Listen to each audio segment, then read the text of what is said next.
It's neat having Reed in a show that we know 90% of it because of the movie. Yeah. I've never seen the stage show, but 90% of the song. So as Reed is, he'll be struggling on a couple of lines or whatever, and my wife and I will like walk in the room with all the flair, yeah, and sing every line, and he'll stare at us. How do you know this? Yeah. Like, Because oh, it's son. a classic. Welcome to the Blooming League of Original Podcasts.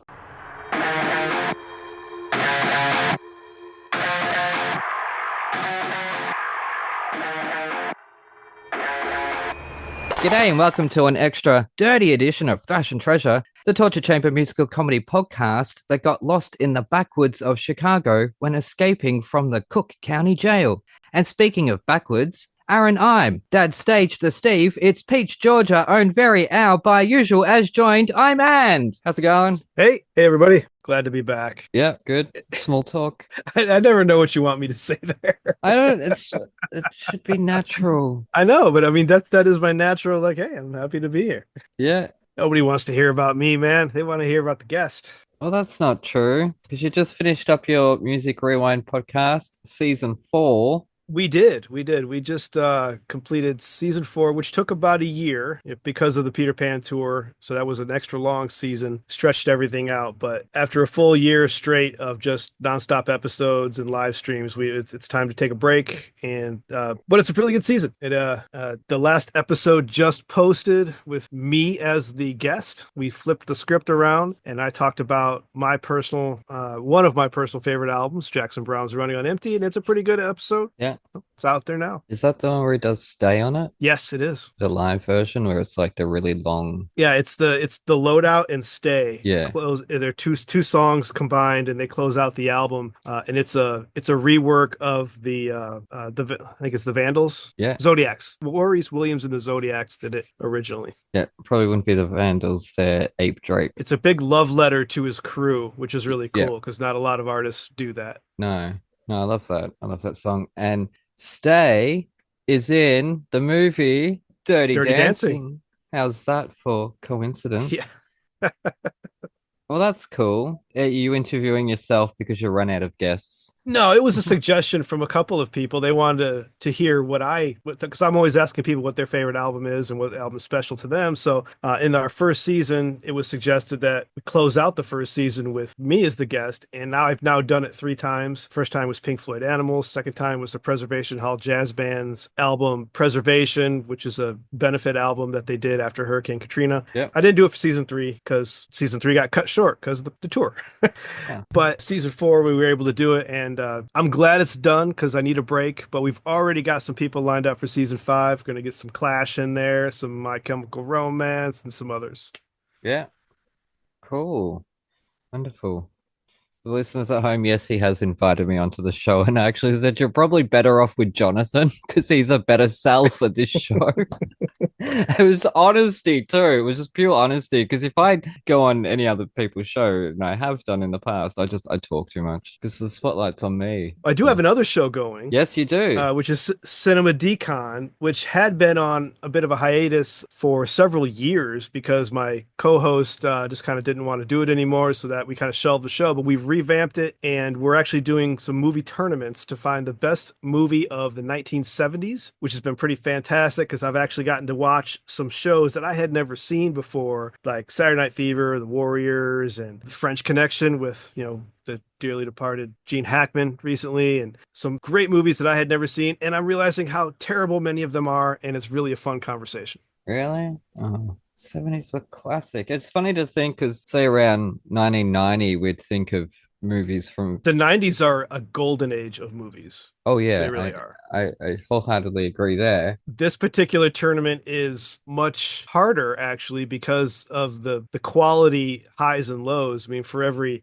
Godfather and Alien, you've got Annie Hall and Saturday Night Fever, which people think are awesome, but they're actually terrible. Yeah, I said it out loud. No, that's fine. I was not impressed. Yeah, well, there you go. I've never seen a Woody Allen movie, so I couldn't tell you about quality.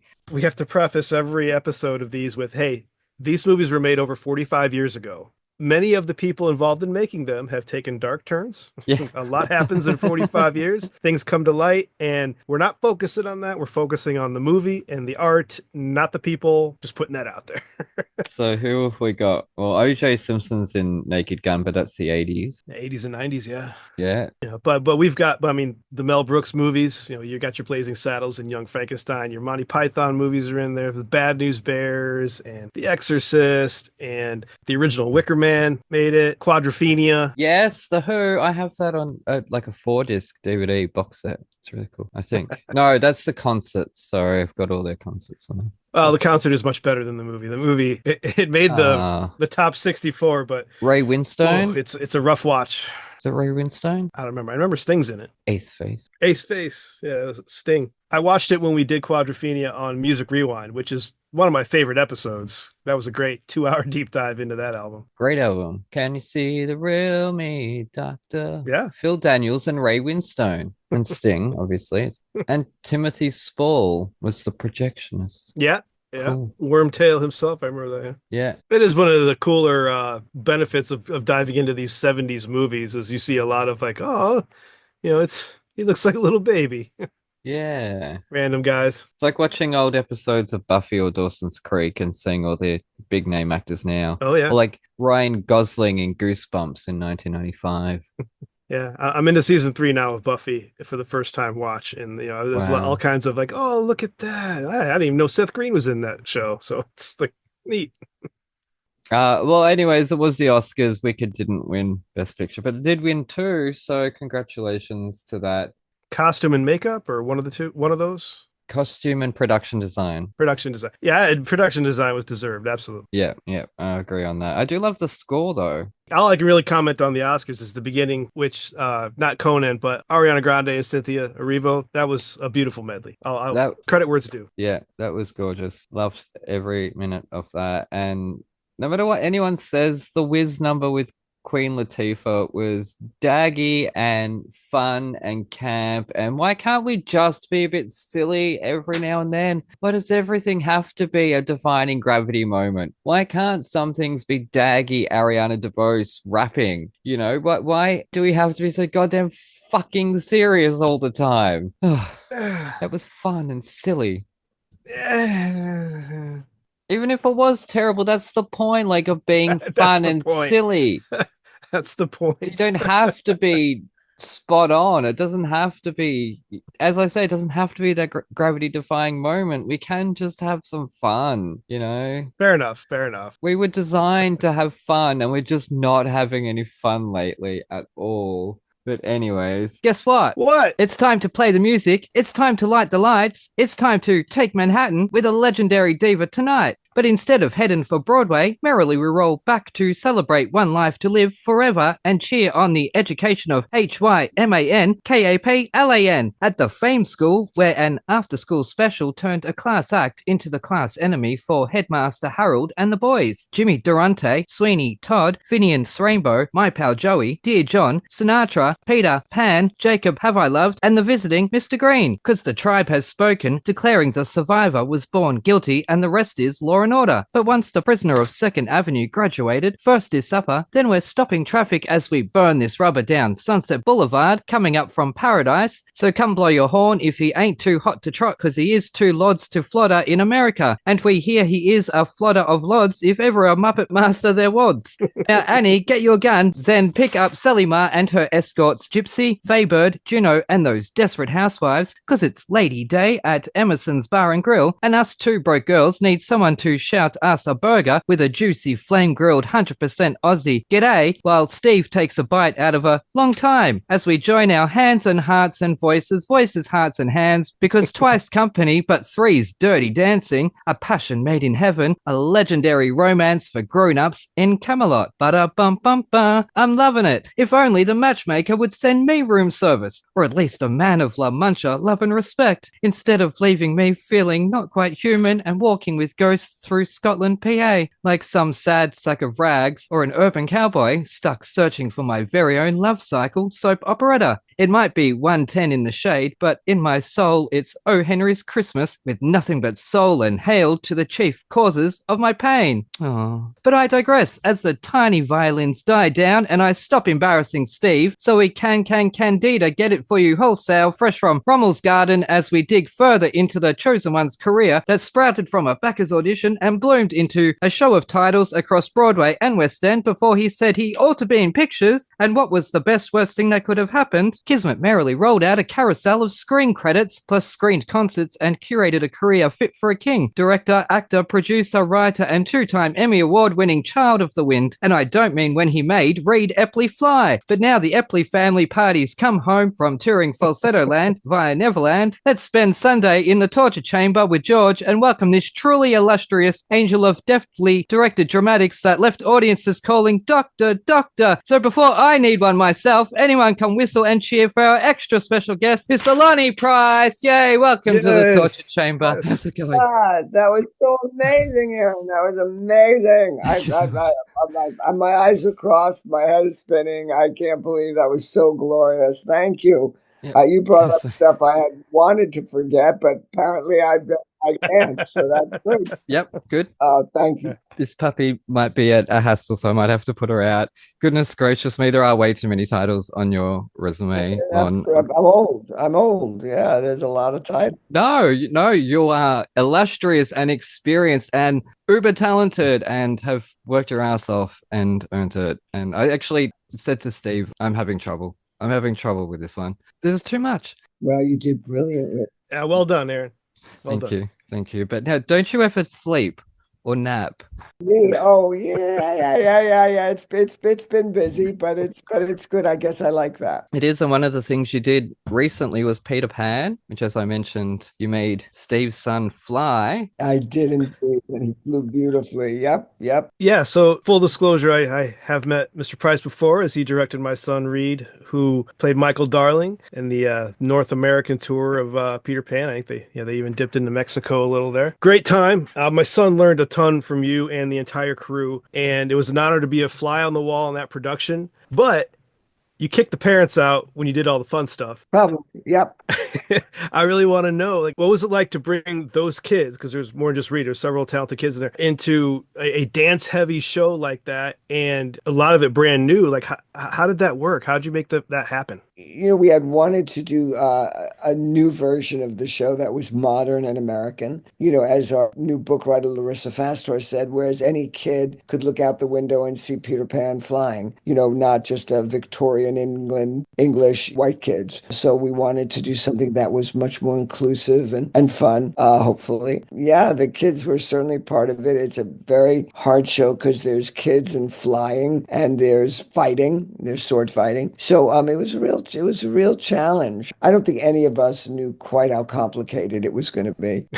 Really? Yeah, I don't think we did. But everybody loved the show and was devoted to it. So it was a real joy to be part of it. And it's something I'd wanted to do for a long time. Were you tempted to leave him up there? Sorry, Steve. No, it was a good idea, though, now that I think about it. No, we let them come down. We let them fly down. Sorry, Reed, you are a superstar in the making. So anyways, I have to ask, because you also appeared with those most legendary of divas, the Golden Girls. So which Golden Girl would you want to quarantine with? Oh, God.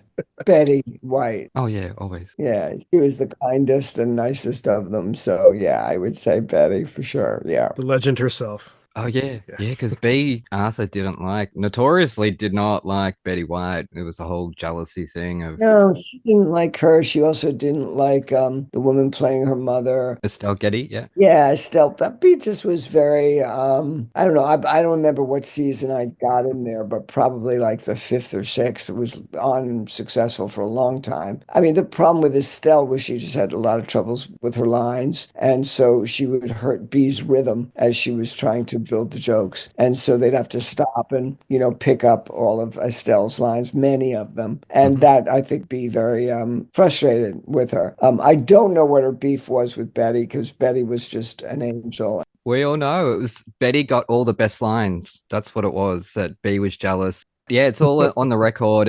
I'm a gay man born in the 80s, Lonnie. I can tell you right now, it was season 3, episode 24. Okay. The Golden Girls are our thing, so I can tell you exactly. It was Mr. Terrific. It was that episode. She actually called Betty the C word. Wow. She just did not like it. She was jealous. I think he was an unhappy person, Yeah. and there are people who nothing. It's too bad. Such an enormous talent, and Yeah. sad that she just was not a more generous human being. But I guess she wasn't. But we still love her. She gave us the Star Wars holiday special though, so that helps. All right, all right. Well, that's something. That's something.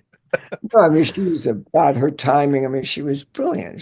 She was. Yeah. None of us talk about it as a bad thing. We all live for it. We really do, because we love the Golden Girls. We love all 4 of them. Yes. And the gay butler that they had in season 1 that they got rid of for season 2. Oh gosh, I don't even. I'm not as. Yeah, see? Though I didn't even know that. Exactly. Because they got rid of him pretty quickly. My knowledge of the show is only that it exists and who the ladies are. So that's all I got. Makes sense. But they're also punk rock. We love them. And it's so odd that I think it was Betty White was the oldest out of all of them, but she was playing the youngest. Whereas Estelle Getty was the youngest, but playing the oldest. Yeah. It was not a happy set. It was just not the place you wanted to go back to, I would have to say. It was not happy. Oh, sorry to bring it up. No, not at all. I'm delighted that I actually got to be on something that everybody loves so much. So, no, I'm delighted that I participated, but I don't think I was sad not to go back, and do another one. But That's it. Well, speaking of sad, we'll move on to the metal now. Have you had much experience with metal, heavy metal, glam metal, et al.? Because you collaborated with the punk of Broadway, Sondheim. I have had no experience. None. Zero. Yep, that's all right. Standard question here. If you could pick your ultimate, most over-the-top rock star rider on a contract, what would you put in it? Meaning, what is something fun, obnoxious, and absurd that you would put in your contract just over the top? Nothing seems over the top these days. Is really hard because everything is sort of people are so disgusting and want more things all the time. True. I would say a helicopter to the theater. That would be good. And maybe what else? God, that's a hard question. I'm just thinking of food, just like platters of caviar.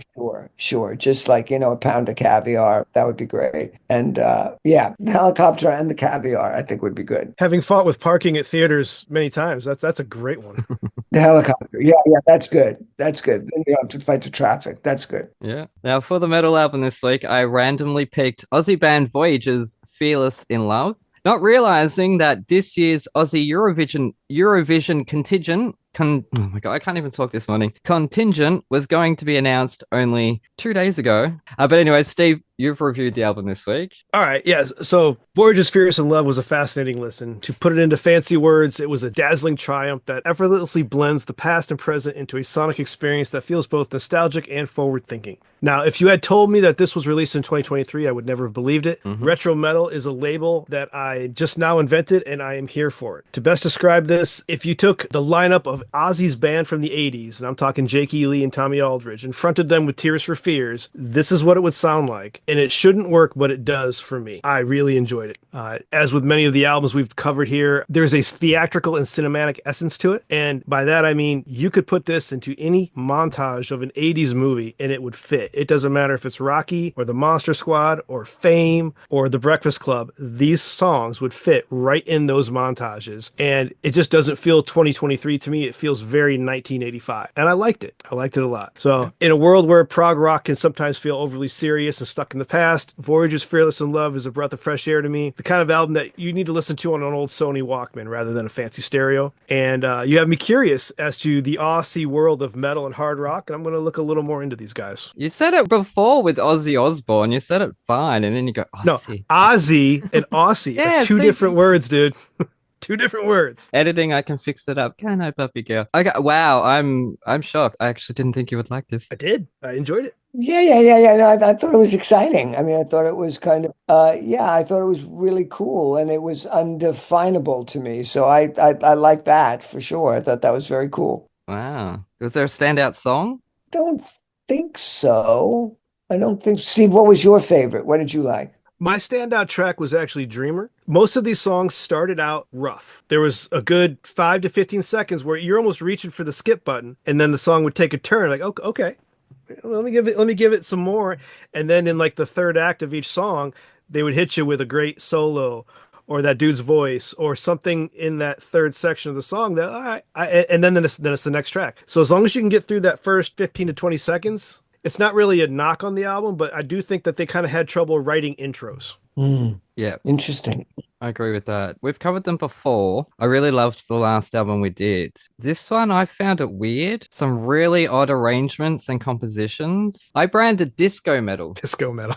You said retro metal. I branded disco metal. Yeah. I can see that. And electro metal as well. Yeah. But there was also hard rock in there. Ugh. But punk. There was a bit of skater punk in there. I agree on the 80s influence. It needed more metal vocals. It was really bold, but I don't know if the payoff was there for me, purely because the last album I really did enjoy. It was 2 years ago. I think I enjoyed it. Let's just say it was. Okay, Promise was definitely the best song for me on the album, and that was robbed at Eurovision. No, this is a brilliant song. How do you not vote for this, Europe? So shame on you, Europe. Yeah, I'm stuck with a score. Well, I was stuck with the score.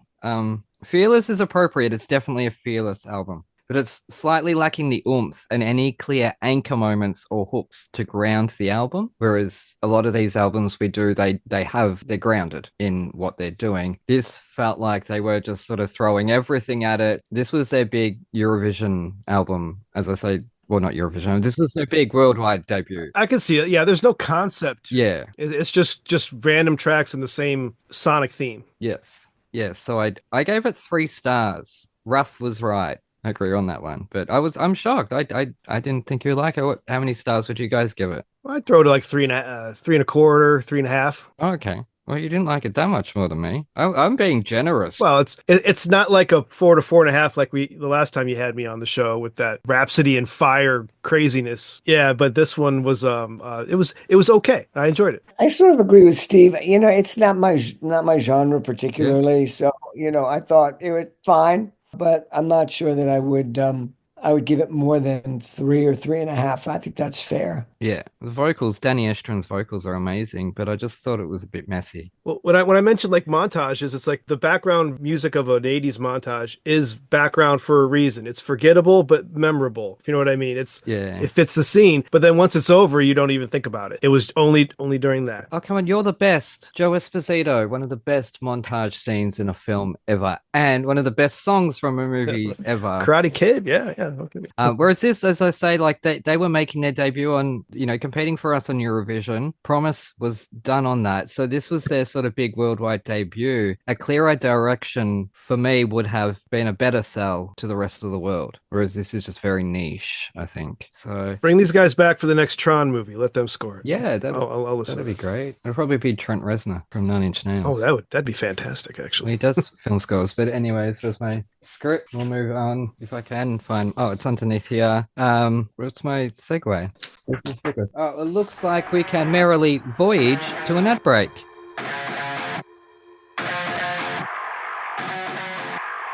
From the producers of Thrash and Treasure, Around the World in 80 Plays, starring the adorable Lizzie B and Alfie Parker, and featuring the star of the show, Dolly the dog, they'll take you for a trip around the UK, exploring the rich arts and cultural history. But here is a sneak peek.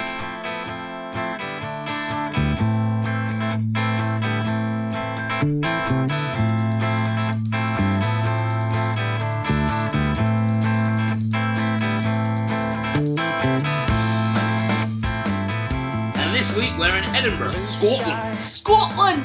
Every theatre really has ghosts, but we're in Edinburgh. Edinburgh is known for its spooky ghosts. So why don't you... Yeah, I've done my research, and I might have had an experience of my own. Oh. Right, so, I am a true believer. Alfie is definitely more sceptical, but I believe in ghosts wholeheartedly. Like, I love watching paranormal programs. We watch a lot of celebrity ghost hunters. I just love it. I just kind of think, like, what's the point in not believing? Yeah, my issue, right? I want to believe that there is something there. I think ghosts is a nice idea. As long as they're nice ghosts. Yeah, as long as they're not throwing things around. You know, like, no, because they grab me legs and go, bleh, all of that. That's never happened to you, No, has I know, it? but you hear stories of them being like, get out of my house, and they're rattling everything and all of that stuff, and it's just a bit... Oh, please. Right, so anyway, theatre ghosts is like a massive thing. So I'd say probably every theatre in the world has a ghost. Yeah.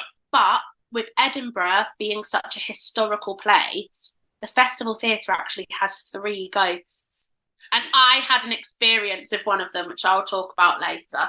We had a brief experience. Don't spoil it, okay? Yeah, sorry. Right, I'm going to talk to you about these ghosts. So the first one, the most famous ghost at the Edinburgh Festival Theatre is called the Great Lafayette. Lafayette! Hamilton reference for you. That's not his, but he's called the Great Lafayette. One of the most celebrated illusionists of the early 20th century. Do you know what an illusionist is, Alfie? Yes, you know, kind of like disappearing in smoke and, you know, swords. And it's like a branch of magician, right? Yeah. Thank you. So kind of like Houdini. Yeah, yes. I wanted to say Houdini, Yeah. but yeah. Cool. He was the highest paid entertainer in theatre at the time. When was this? In the early 20th century. Okay. Do you know when that was? Do I know when that was? Yeah, what year are we sort of talking there? Early 20th century? 1920 something? Earlier. Okay. Yeah. The 1900s. Yeah, brilliant. Right. Well done. This is going quite well. I've got my GCSEs. And apparently he was a very lavish performer. And so that brought the audiences in, which kind of justify that he was getting paid all this money. Right. So, spring of 1911, he was performing at the Edinburgh Festival Theatre, and he did his finale, which was called The Lion's Bride. And what he did in The Lion's Bride is he would swap places with a lion live on stage. I mean, you are asking for trouble, though. No. See, this is the thing. It's not that went wrong. Oh, right. Okay. So this Lion's Bride thing happened successfully, and then out of nowhere...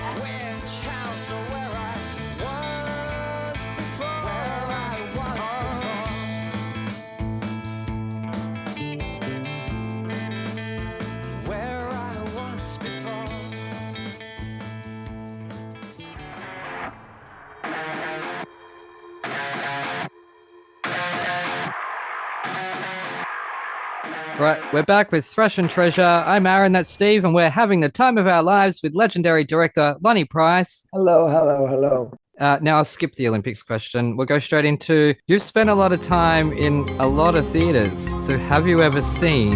Oh, no, that's your question. Sorry, Steve. You've spent a lot of time in theaters, so have you ever seen a theater ghost? Ooh. Oh, wow. What a cool question, Steve. Yeah, I think I have. I don't know if you see them, but I think you feel them for sure. Yeah, I think that certain theaters have a kind of mystical kind of quality. I do. I think almost all theaters have ghosts. I do. Very cool. No stories of walking in and sort of something falling off or... Oh, you mean like sandbags falling on people's heads and stuff like that? anything. No one needs to get hurt, but if they do, bonus points. Yeah. I think sometimes there's air that seems to circulate from nowhere. There's like a breeze or something, or power goes out or dims for a second. I don't know. I think that there's, you can attribute all of that to the ghosts, or and dressing rooms seem to have quite even a higher vibration of them because of where I think people sort of spend their time haunting rather than on the boards, as they say. So the power can go out at the Pantages for a full week as they have to reset the whole building. There you go. As a kid, you remember. Yeah, really, we lost many days. Yeah, that was weird. I don't think those were ghosts, though, Steve. So. Yeah. Now, speaking of ghosts, that's a great segue. You also worked with those most legendary of divas, Johnny and Baby, because you were part of one of the biggest films of the 80s and possibly the best-selling soundtrack of all time, apart from maybe Grease and The Bodyguard. They might compete. But, of course, I'm talking about Dirty Dancing. So, in your estimation, when listening to the soundtrack, how many babies have been conceived to it?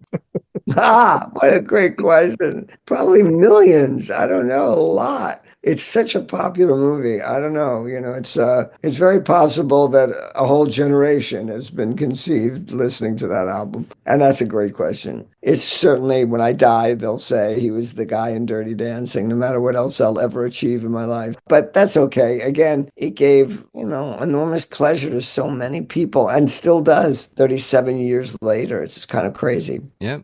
Steve mentioned that you're working on sort of redeveloping the stage version. I am, yeah, which started in Australia. Yes. Sorry about that. Please don't. Why? Why are you sorry about that? Oh, you saw it. No, I'm kidding. No, actually I haven't. That's yeah. I just know it's a jukebox musical, that's all. So, but you've got the most iconic soundtrack ever. Why wouldn't you? That's why I'm torn. I think people would miss the music that if we didn't use it. Yes. That said, we'll have some additional songs in the show written by, I can't tell you who, but someone very exciting. Yep. Who's writing new songs for us. Yep. Is it Lin-Manuel Miranda? It is definitely not Lin-Manuel Miranda. Now I'm trying to picture Miranda songs in, was it 1950s? 63 is where it takes place, yeah. 63, all right. All right, well, we'll move on to the musical now, and I picked Merrily We Roll Along. I'll do the thing. So, Steve, I'm so sorry if Reed never gets another job in the industry again. Anyways, we're gonna get into it. Thank you for coming on my show, Lonny. It is truly such an honor. Before Merrily Rolling Along, I already knew of its fabled history and was familiar with old friends, though we weren't really besties and had grown apart over the years. Anyways, the story ended on the Spo TV, and admittedly, I'm already a bit lost. And it wasn't until I watched the pro shot do I realize how dark it is from the get-go. I mean, we're used to dark Sondheim, but not usually from the start. Anyways, as the titular Mary tosses iodine in the young honey's eyes, I'm left hoping we at least come full circle and we get to see the pretty young lady sue the flare pants of the alcoholic Mary. But how did we get here? How the hell? Pan left. Oh shit, that's Rent. Anyway, as the story digresses backwards, we hear how Charlie ruined his friendship with Franklin on live TV. If I had a nickel. Anyways, musically, sometimes branding is all over it, which is reflected in certain vibes carrying over from Company. And perhaps as a result of Merrily's original Broadway run not meeting expectations, some of the sounds and vibes were rolled into the Woods, Sunday in the Park, and to a lesser extent, Assassins. I mean, not even Sondheim would want to waste a killer chord. So whilst I'll probably delete that because I don't want to sound like I'm accusing him of plagiarizing himself, but we all know that songwriters actually do. If shows fail, they take songs to elsewhere. Oh, sure. Oh, absolutely. The song Love Never Dies came from A Beautiful Game. Anyways, so whilst it at least firmly belongs in the musical realm Sondheim created for himself, there are clear improvements and the show's post-Broadway life is both fabled and admired, a retroactive success. But if I were to pinpoint one issue with it, it's that the personal dramatic journey of the characters would have had more impact for me personally in a linear structure, whilst the backward storytelling method typically works best with a genre, a mystery, adventure, even sci-fi. So I wonder if that is what held back this impeccably composed show for other people upon debut. For such a high concept, the stakes are grounded, but I'm merely speculating. On the level of a character-driven piece, it's a total success. For a Sondheim score, it's familiar, yet successfully portrays the backwards flow by swapping reprises with originals and devolving the music over time while staying on brand. But in terms of high concept, it falls a little away from fulfilling the concept wholeheartedly. And without closure on the opening scene, I'm left feeling blindsided. Sue that cow! 4 stars. What Sondheim does so well, it's Sondheim. So it's all over the show. I just think for me, the concept of the storytelling, there was a little bit of a disconnect. I think because you're telling a personal story here, you're not telling an adventurous story or a story to keep you thinking. It's an emotional story, and I don't know if that worked backwards for me. So, and it may for other people. I can only speculate. This was my first experience with it. So, I mean, people have often, said that. But okay, well, that's all right. Yeah, you're not the first person that said, I think it should go. But the truth is, if it did go forwards, it's just about some optimistic people that get more and more bitter and disgruntled and turn out to be, shitty. So I'm not sure that is a story of any kind of hope. Yeah. the idea of it going backwards and seeing that they start out as something pure and maybe they wouldn't have made the mess of their lives that they had makes us think that maybe we have a chance of not making a mess of our lives and remembering our purity or our dreams or uncluttered ambitions that were less complicated. So I think if you did see it going forward, I'm not sure you'd like it anymore. And I did think that. I considered that because I thought, how many people out there have put the songs in order? And does it change the experience? And is it just a bland experience because of that reason? Because you are telling just a normal story of a friendship degrading, like you say. So Yeah. I think that feels very sad to me, hopeless. pretty Sondheim though, let's admit, with Sweeney Todd, how that ends. Assassins. Well, but Sweeney Todd ends with revenge, and it's sad that he's killing his wife, but I don't know. I think Sweeney has a kind of redemption in it. But anyway, so yeah, no, I mean, obviously, Steve's shows are, I wouldn't say dark, I'd just say complicated. Yeah. Because in life is one thing. It's happy and sad and dark and light at the same time. So I just think they're more true to life than some of the earlier, musical theater that was before him. Yeah. Oh, he's the master for a reason. He really is. And I'll have to send you a copy. I made a Sondheim crossword. Oh, wow. Like a full, like not one that's really bad. Like you see them that it's just all black and then a few squares. No, this is a proper Sondheim crossword. And it wasn't until after I started making them regularly that I found out that he had made them himself. Oh, so yeah. I made my Sondheim crossword hoping one day it would come across his desk and I'd get one of those letters from him, but I didn't. I never did. And that's fine. Oh. That's fine. John has a copy of it, so I'll send you as well. Send you one as well. So Yes, thank you. I love this. Sure. Thank you. Yeah. he was the master for a reason. Like his branding is there. There's certain chords in it that not necessarily they're the same chords in each musical, but there's a certain vibe to them that you hear in Company, you hear it in Merrily, you hear it in Sunday in the Park with George, that is the state of the art, my friends. That's sort of that melody. You hear that sort of vibe in his shows because that's his branding. There are so many composers out there will go from show to show, but you put them in a lineup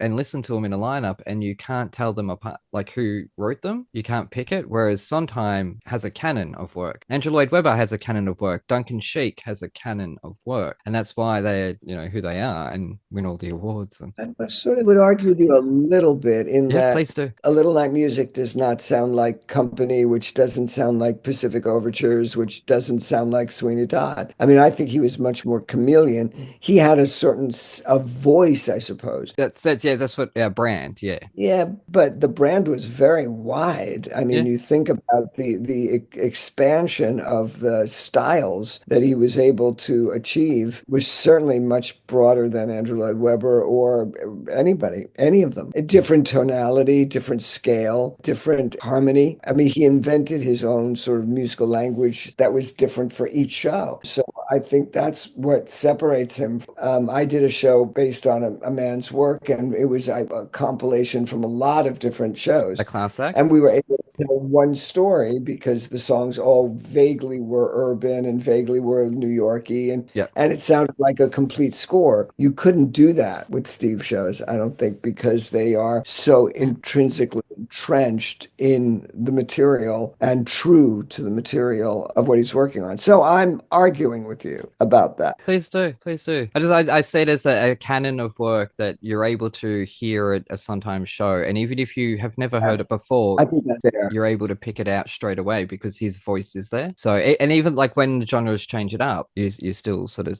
hear it. So yeah. No, please do. I love it when my guests argue with me. But yeah, Steve, you got to see this, did you not? We did not, actually. Oh, you didn't, but Reed auditioned for it. Reed did audition for Frank Jr. I actually have a special relationship with this show, which predates Peter Pan and Bonnie and all that, because back in like 2021, when I watched Tick, Tick, Boom, the movie, they were watching Sunday in the Park with George, and they were like enthralled in it. And I was like, what is that? And so I dove into that, and that opened the door to Sondheim for me. It's like, oh, I really enjoyed this. I had never really heard of that. So then I realized, oh, that Sweeney Todd show, that's him as well. oh, Into the Woods, that's him as well. I just kept finding more and more. And then I started diving into the books, putting it together, finishing The Hat. Like, this is all fascinating. And then I find out, oh, there's this show that did not have a long run, and it was his last one with Hal Prince. It's like, I need to find this show. What is this? So I found the cast album from Merrily, listened to it, totally confused. I had no clue what was going on. That was just the cast album.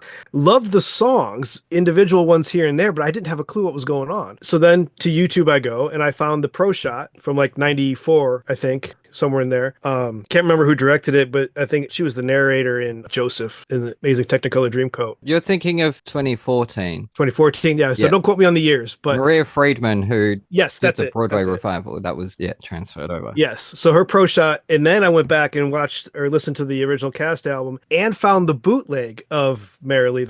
What is it from the original cast? Original cast bootleg that's out there, and it made a lot more sense. I knew what they were trying to do. It's not the most clean and pretty bootleg, but it is out there. Yeah. But it made more sense with, because like the beginning is totally different. It's a graduation, and Frank Shepherd is, I don't know, guest speaker, and he starts rambling about his regret in life and how unhappy he is. And then the cast starts to like disperse. Then the Merrily, the main chorus starts to come in, and it made a lot more sense kind of going in reverse, watching that more modern pro shot, then going back to the original. And I personally love the story. It's a fascinating reverse tale tragedy, and you really feel how unhappy these people are with the choices they've made. And you can take it as a cautionary tale as far as the business or friendships or anything along those lines, but they each have their own demons created out of their choices in life, that the fact that you see it in reverse hits the tragedy a little harder in that final song where they're just so happy and innocent.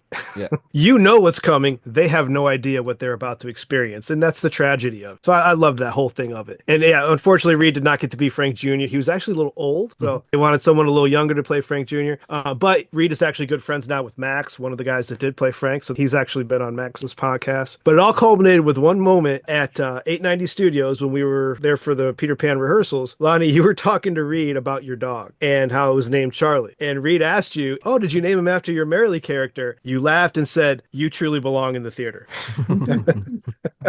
And he still talks about that moment. It's pretty amazing for someone as young as Reed to have known any of that. So yeah, he does belong in the theater. Well, when he got that audition, we dove pretty deep into that show, and so he knew the basics of it. Not into like the whole infidelity and deep adult themes of it, but he knew the tunes at least. And he does a really mean Franklin Shepherd Inc. One day I will need to see that for sure, absolutely. The thing that you're speaking to, Steve, is the original was done with people in their early 20s. So it starts with a high school graduation. And so the frame of it is hopeful in a high school graduation. And it ends with them singing The Hills of Tomorrow, which has been cut, which is a song about dreams and striving and becoming what one can become when one is younger. And then having seen the show and seen what happened to them, it's even more of a tragedy when you know that they're kids. And the Hal Prince's idea, which I still think is brilliant and very hard to translate, is that if you watched a show with kids playing adults, by the time they got to be their own ages, you would think this generation would not make those mistakes of those characters. So it would have a meta idea over it, which is that these performers themselves had a shot of not selling out, of not, falling into all the traps of adulthood that lead you to a bad place. So for my money, I mean, that sort of overlay, that concept is, I think, really exciting. That said, people did not want to watch, young people playing 45. And by the time we got to our own age is when they might have enjoyed it more. They were weary or not there anymore. So it was a really hard concept to put over. But boy, I think it's thrilling. And that's why he was Hal Prince, because he came up with ideas that were really theatrical. Yeah, I think I might have preferred that the production I watched did have adults in it. And I think that, and I watched it knowing that, because we had Tonya Pinkins on the show, and she, I'm going to have to put her out in a sec. We had her on the show, and she sort of talked about the experience of doing it and how you're all young and all that. And I think maybe that it might have had that poignancy to it that I didn't get from the adults watching it. We've got Bugsy Malone, so we've seen kids play adults before, and You know, we've seen kids do Les Miserables and Phantom of the Opera and all the big shows. Hey, come on, Val, come on up here. But what was I going to say? Now, Steve, you mentioned it starts off with the graduation of Franklin at a microphone. This is how much Steve was ahead of his time. Stephen Sondheim, sorry, I'm not on first name basis with him. This is how ahead of his time he was. What is it with middle-aged men with microphones complaining about their lives? He says as he has a podcast. It's self-evident, isn't it? Yeah, come on up here. Yeah, so I think I might have actually preferred a graduation opening it than the party where we get the iodine in the eyes. Maybe save that for the second scene because it sort of starts off straight with that. And I'm left the whole show. Hello. Left the whole show wondering what happens to this woman. Is she blind? That's interesting. I never thought about it, but you're right. She probably was very damaged by that. Yeah, it's true. Yeah, what's the police repercussions after that particular event? You know, there's an assault, there's, you know, someone's medically injured, and yeah. But I'm with you on I want to know what happened next. Yes. Yeah, I mean that's assault. You know, someone needs to go to prison for that. It's not just a face slap. Yeah. You know what I mean? Like it's not just she gets slapped and walks off or something like that. It is a full-on crime. It feels drastic. It is. It's to leave us on that, it really did like I need to know more. I'm sorry, I need to know. I can't let that go. That's too big. And I think what helps with that, not helps, but furthers that along is that this person just likely permanently blinded someone with acid. Yeah. And everyone's kind of like cool with it. Yeah. You know, go wash your eyes out, you'll be fine. Like, no. No, I don't think so. We hear, watching the pro shot, we heard the of it in her eyes. And when I was talking to Caroline about it, because she asked me what I thought, and first thing I said was, what happened with this woman being blinded? Because Caroline actually saw that production live. And she goes to me, was that poison or something, like iodine or acetone or something? And I go, yeah. She goes, wasn't it a drink? No, it was the bottle of stuff that they'd gotten to clean up her wound. Yeah, it was iodine. Iodine, that's it. It never clicked to her. Is she blind from that? Clearly, it's not really clicked to anybody. I don't know if they do that in the most recent, you know, Radcliffe, Jonathan Goff version. I didn't get a chance to see that. So I don't know if they do, if they kept that particular bit in. You know, maybe they changed it to just a drink or just a big outburst that broke up the party, you know, that whatever can, you know, be super embarrassing and end their marriage and everything. Because that throwing iodine in someone's eyes is pretty drastic. Yeah. Sue the bitch. Like, seriously. Bodily harm. Yeah. That's permanent damage. Because it is forgotten about almost immediately. Because we go backwards. Whereas if we did come around, if there was some sort of epilogue or something like that, that at least we get some sort of bittersweet goodbye from them, where they're like, even if they have an argument, but then they realize that, yeah, we were best friends, but we just need to go away now. I don't know what. I think that if it went linear, it would be boring as hell. Well, yeah, I agree on that. But as I say, I'm left wondering. I really was.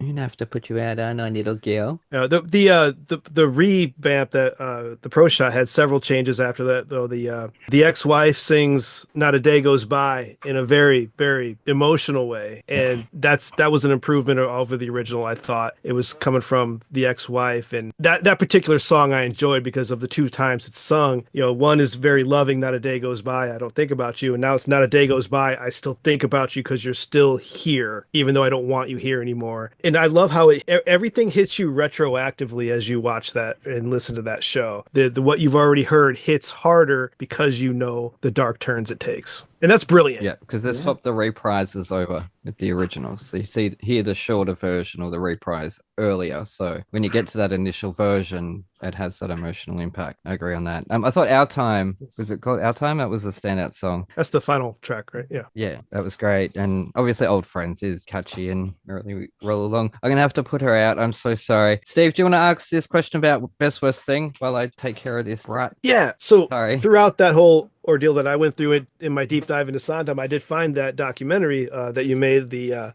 best worst thing that ever could have happened, and now it's easily one of my favorite documentaries. Brilliant. I was glued to the whole story of how it came together. Obviously, my son tied into just the theater industry.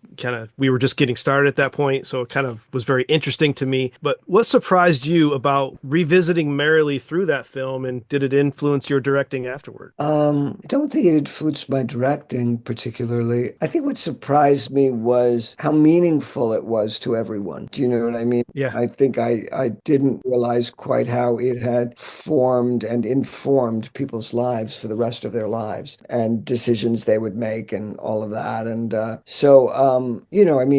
the show was 10 weeks of our lives 40 something years ago. And yet the ramifications of that experience, I think, live within all of us, of watching heroes tumble, of disappointment, of, the cost of holding on to your dreams, the cost of giving them up. Everybody sort of had quite an emotional experience on having participated in that. I maybe arrogantly thought I had the most, and I learned, no, I didn't. I just had one of the 25 experiences that were profound, had a profound impact on people. Yeah, and the cast was stacked. You grew up to become people. Like as in a guy in Australia, Melbourne, Australia knows who you are. So that show, even though it maybe lasted 16 performances, it launched a lot of careers. We got Tonya Pinkins, we got yourself, Giancarlo Esposito, Jason Alexander. There you go. Yeah, You know? absolutely. Stacked. I mean, that's all because of that album. If the album hadn't existed, nobody would have known any of it. RCA tried to back out of it. They didn't want to do it because it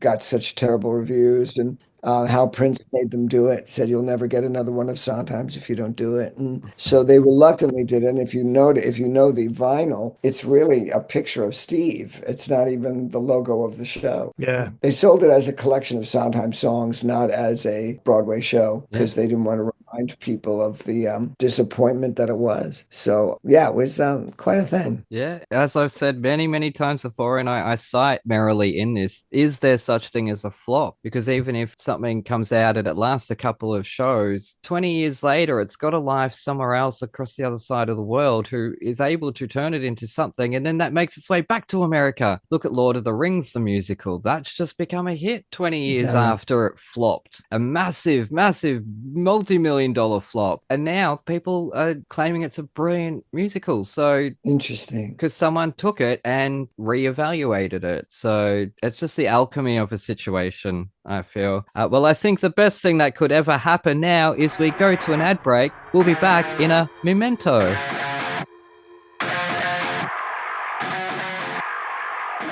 G'day, listeners. Aaron here. While we haven't got any news at the moment, well, we actually do have news. We've all got news that we can't actually announce. I thought I would take this opportunity to tell you about our mate David Thaxton's brand new single with his band Divisions called Nerves. You can find it on all streaming services or pick up a copy of the single. It's a hot summery jam that I absolutely love. It's already on my playlist. So here is Nerves by Divisions. Underneath the brittle sky, watching hope fade till the morning light. I'm free to choose another life, but another day mounts into night. So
And we're back with Thrash and Treasure. I'm Aaron, that's Steve, and we're joined by Muppet sidekick Lonny Price. Now, you do lots of things incredibly well, but what's one normal, everyday thing which you're terrible at that everybody else can do perfectly well? Oh my God. Anything having to do with banking or tax or anything having to do with something that's grown up and real and has consequences. I'm terrible at all of those things. Yep, aren't we all? You are all over the place. So, what is your traveling music? What are the artists and tunes that you put on to get you through time in the air or on the road? Something you put on to just get to your destination. I have to say, a little embarrassingly, I listen to a lot of podcasts and I listen in terms of music because I'm surrounded by it all day. It doesn't make me want to run to it because I do musicals. I listen a lot more to music when I'm doing a straight play, but when I'm doing a musical, it's like all day people are singing in my face, and it doesn't make me want to. Certainly, if I listen to jazz, I listen to, Jerry Mulligan, I listen to Ella Fitzgerald, I listen to Louis Armstrong, I listen to Paul Simon, I listen to the Beatles. I love the Beatles. I listen to the Beatles a lot. It's very old things, not necessarily anything hip or anything sort of written beyond 1980 in a lot of ways. It's just, I'm not attracted by the harmonies of it or by the, it's my fault. It's not, I'm not snobby about it. I know I'm missing out. No, man, you're winning me over here.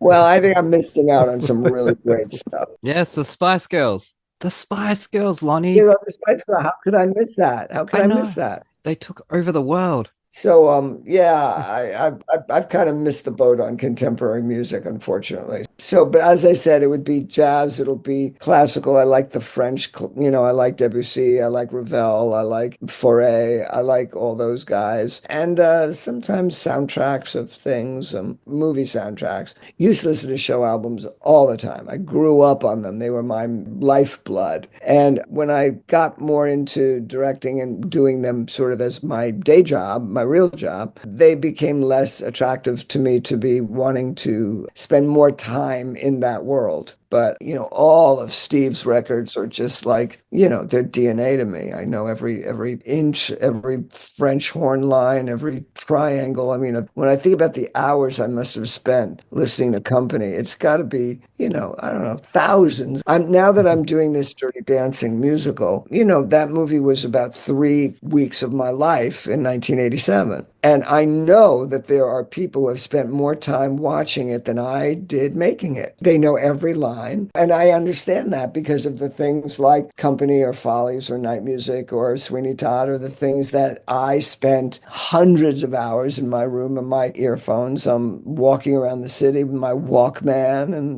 all of that. I mean, but that to say is I'm not being a snob about contemporary music. I just feel like I missed the boat. Now I feel it's really too late to kind of catch up. Never too late. So, but I totally approve on podcasts, and may I recommend Thrash and Treasure, the Torture Chamber musical comedy podcast. Or the Music Rewind podcast if you're getting, if you need something new. Plug, yep. You apprenticed under legends Stephen Sondheim and Hal Prince. Is there anything you saw back in the day that you wanted to say, sir, that's not a good idea, but you kept your mouth shut? What a cool question, Steve. That's a great question. Especially considering your experience now as a legendary director in your own right. That's being kind.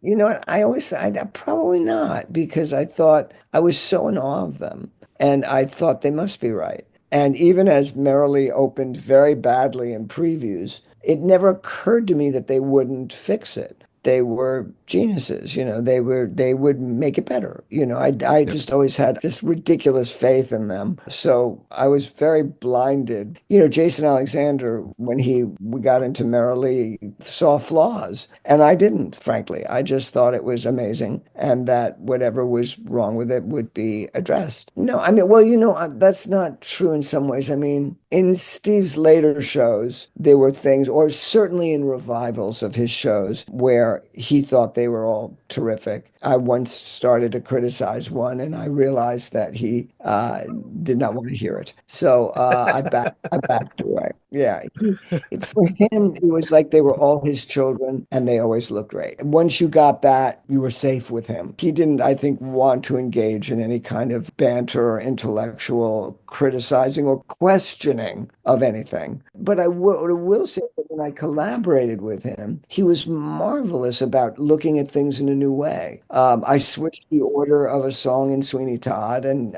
he said, "Why do you want to do that?" And I explained. He said, "Okay, that sounds good." What he was so great about was looking at his shows in this time at this theater with this cast and this orchestra or not, and making them work for the audience that was and the time that it was in. He never once said to me, in 1975, we did this, ever. He was always about making it fresh and vivid and exciting and accessible to whatever audience we were playing to. And he was a joyful and fun collaborator, and I loved working with him like that. That was a party because he taught me so much, and he also just had enormous respect, not for me as the director, but for who was ever sitting in the director chair. I remember we were doing Sweeney and Patti LuPone, we had a note session, and she asked him a question, and he said, "Well, Lonnie's the director. He's sitting here. You ask him."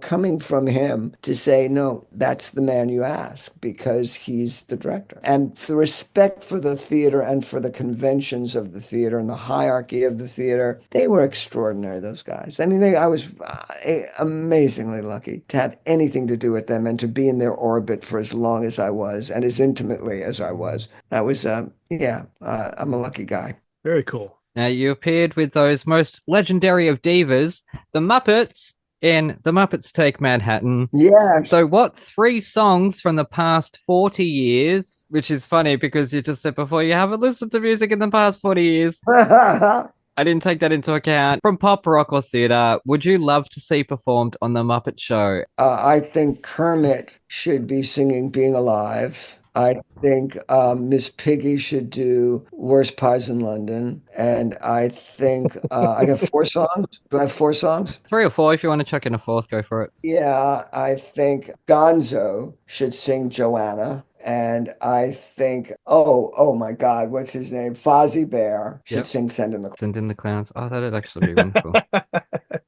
I like those. Those are great. I didn't go theater. I went regular rock. As you were supposed to, yes.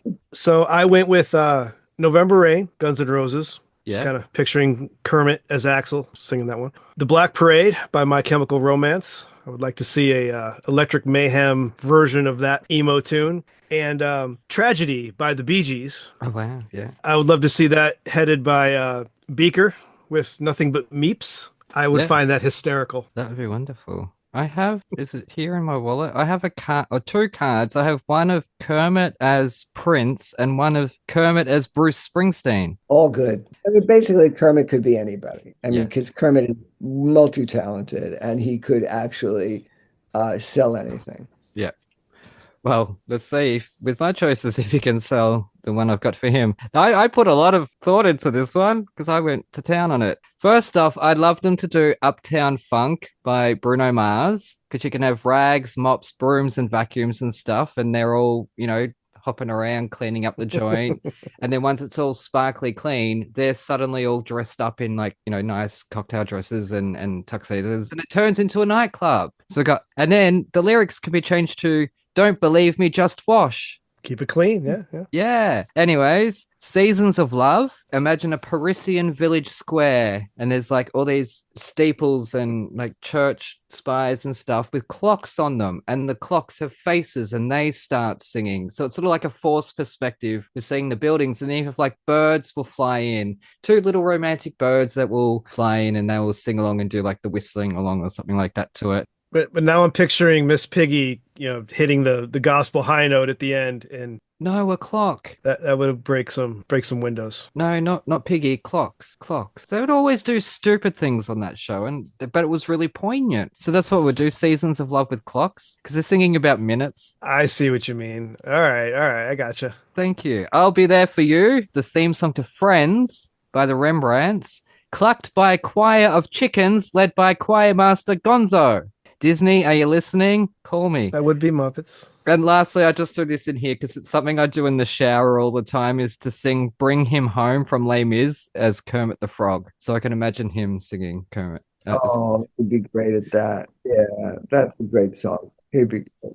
There's our updated The Muppet Show, not to revive it because we don't want to ruin a classic. But anyways, You must have worked some magic to bring together a stacked cast for the 2011 performance of Company. Had some major stars, including a two-time friend of the torture chamber here, Craig Burko, plus Neil Patrick Harris, Patti LuPone, Stephen Colbert, Martha Plimpton, John Cryer, Anika Noni Rose, Christine Hendricks, Jim Walton, and many others. That had to be hell with all of their schedules and their projects and probably egos. How did you put that together? Steve, that's so rude. Craig has come on our show twice now and you say egos. Yes, I did. I wrote it in there, Craig. It was a joke. But Steve's been around the theater. He knows about egos. He knows what that is. It was a very weird experience. Basically, none of them were in the same room together until the night of. Seriously? Yeah. Wow. Maybe the day before. We rehearsed with them separately. I rehearsed with Colbert in his studio. I rehearsed with Neil Patrick in LA and Christina Hendricks there. And we gave them videos of the choreography and they studied them. And then we were all be in a room eventually. But the people in New York, like Patty was there all the time. And we had Pace University, their musical theater department, gave us 7 or 8 students who played all the roles where the people weren't there. So basically, a lot of them, they all played all the show for 2 weeks while people were in other places. And so Patti LuPone got to play Joanne in Company with a 17-year-old as Bobby. And she played it full out and with utter commitment. You know, these kids got to get this great experience. But it was madness. And I'm delighted that it came together in such a sweet way. But it was really hard, but it was also really fun because everybody was very game. Whenever you asked anybody to do something of Steve's, they always said yes. It was never hard to get people to do anything of his. It was always where do you want me? Yeah. So yeah, it was fun. That's fantastic. Yeah. And a young Ariana DeBose in the ensemble. That's right. This was her first job. Oh, was she? Yep. I didn't know that. Yep. And she was delightful, as she still is. We'll skip the star quality one, which I really wanted to ask you about that. So we're going to have to invite you on again at some I'd be stage. delighted to do I'm that. producing something else at the moment, and I've just produced something with John Weidman. Oh, yeah, he's a wonderful man. Yes. Yeah, so hopefully we will be having him on this show. Now, apparently you gave your bar mitzvah money to help John and Steve get Pacific Overtures off the ground. Is this I don't think that my contribution was that helpful to them, but yes, I invested $1,000 of my bar mitzvah money into the original production of Pacific Overtures. Wow. So yeah, I did that. Yes. Wow. Fun question to end it here. When was the last time you built something out of Legos? Lego. No, Legos. I'm American. Yeah. I got to tell you, about 6 months ago, my friend Michael Mitnick has his son Harry Mitnick, and we played with Legos about 6 months ago. So yeah, Oh, there you go. not that long ago. God, America. Apologies to all the non-Americans in the world. We all know it's Lego, not Legos. Ooh, that word. Godfather's America. Plural. There's an S on the end. Legos. It's not. It's a Danish word. It was 2 Danish words put together, so therefore it has no plural. It's Lego. It's like ninja has no plural. Learn something every day. There you go. It's not. We don't say it to be obnoxious. We do it because it's literally the word. It's like I don't say the floor is covered with Lego. The floor is covered with Legos. There's no. The floor is covered with Lego. Now go step on one, Steve. Anyways, I'm kidding. Melbourne. Don't. They hurt. This could go on forever. Thank you so much, Lonny. It's truly such an honor. A pleasure. Thanks for tracking me down. I know I was not easy to track down, so thank you very much. No. Thank you to Elizabeth as well for all the help and for giving up your time, coming on, listening to the metal as well. We know it's a big ask. And thank you for your great pun. I mean, your puns were just spectacular. So I really, really enjoyed that. That was amazing. Yeah. Can you send that to me? Would you do Yes. that? Yes, I'll have to write it out, type it up. I mean, it's already written, handwritten out, but I'll type it up. Say it into a file. You could just say it, or just give me a copy of what this is, and but I was really delighted by it. Thank you for all that effort. Appreciate it. I'll type it up for you. That's all right. Look, my greatest regret is that I never got to do one for Steve because obviously even when we were doing the show, I couldn't have invited him on. But to do one of those introductions for him, He would have loved it that. probably would have killed him on the spot Oh, there. yeah. Let's He would face have it would have killed him. But all his collaborators have commented that he would have loved these puns or these jokes or whatnot. And I'm just like,